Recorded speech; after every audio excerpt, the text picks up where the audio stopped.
This will be the cheapest rear-wheel drive platform you can buy right now, and might also be the most fun.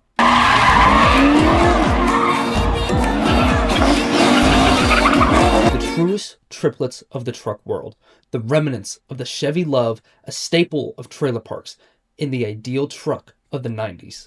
I'm talking about the Chevy S10, GMC Sonoma, and the Isuzu Hombre.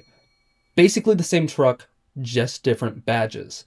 For the rest of the video, I'm going to call them all the S10 because that's pretty much just what everybody actually says. The S10 is like the staple one. So the S10 came in to replace the Chevy Love after import taxes, aka the chicken tax, made small trucks too expensive. So Chevy built their own cheap version using simpler parts from other GM platforms, and that is exactly why these trucks are still everywhere today. So why should you care about this random little 90s truck? 3 reasons. They're cheap, they're simple, and the rear-wheel drive.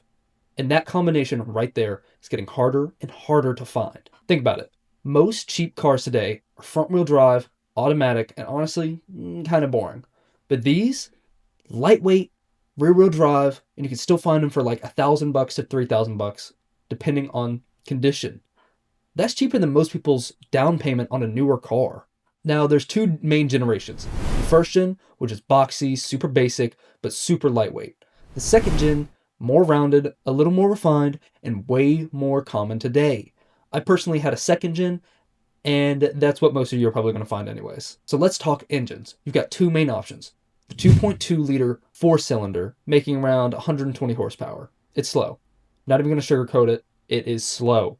But it's cheap, reliable, and it'll take abuse. When you blow that one up, you will be able to find a new one in a junkyard for like $200. Then there's the 4.3 liter V6, up to around 180 horsepower. And honestly, that's the sweet spot. It actually has enough torque to make the truck feel alive, especially since these things don't weigh much. And this is where the S10 starts to make sense. It's not fast, but it feels fun. Rear-wheel drive, short wheelbase, lightweight. You can slide it, you can do donuts, and you can actually learn car control. It's one of those vehicles where you don't need a ton of power to have a good time. Now let's be real, they are not perfect. The V6 option has intake manifold gasket issues. Just replace it early if you wind up buying that one. Electrical problems? Usually just bad grounds. So just go around and clean those up after you buy one. And the automatics, the 4L60E, it's an if you know kind of situation. If you can, get the manual version. It'll save you a ton of headaches and makes it a lot more enjoyable to drive. Now, I had a 1998 Sonoma with the 4-cylinder. I paid $500 for it. It had 280,000 miles. It was absolutely clapped. But that truck taught me everything. Taught me how to fix head gaskets, replace fuel pumps, diagnose electrical issues, and I learned it all with basic tools in my driveway. That is why I respect this truck so much. If you're trying to get into cars, this is one of the best platforms you can start with. Parts are affordable, repairs are simple, and there is genuinely a million tutorials online on how to fix this. You don't need a shop, you don't need experience, you just need time and a little bit of patience. And once you've learned the basics, this is where things get fun. You can lower them, weld the diff, throw some cheap wheels on, and suddenly you've got a budget drift truck.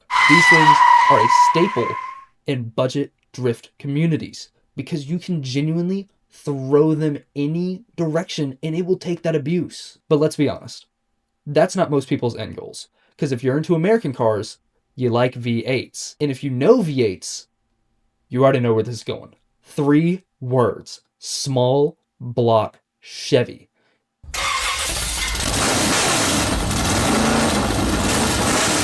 You can take an $1,000 truck, drop in a cheap small block, and now you've got 300 horsepower and a lightweight rear-wheel drive platform.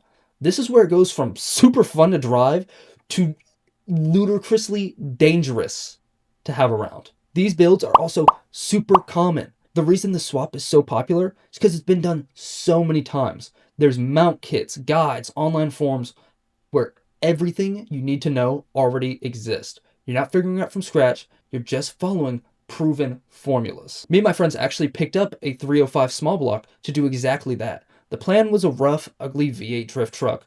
We never actually got to finish it, but honestly, just working on it with my friends was half the fun.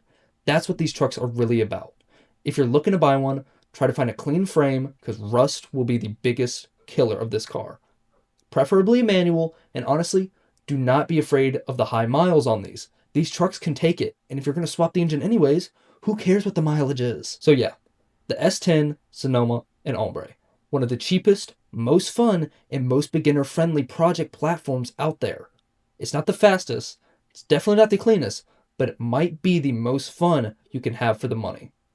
If you enjoyed the video, drop a like, subscribe, and stick around. Next week, I will be talking about the Mitsubishi Lancer Rally Art.